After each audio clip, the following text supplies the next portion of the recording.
தரிசனம் பெறுதல் வேண்டும் நம் கற்பக பெருமான் உச்சந்தலையில் குருவின் தரிசனம் பெறுதல் வேண்டும் நம் கற்பக பெருமான் உச்சந்தலையில் ஆலமர் செல்வன் அவனது பார்வை தடைகளை நீக்கி வளம் பெருக்கும் நம் கணபதி சிரத்தை காண்கிற மங்கையர் மாங்கல்ய பலமே திடமாகும்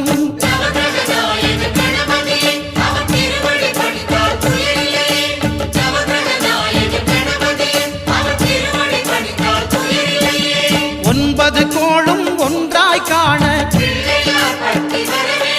அங்கு கற்பகம்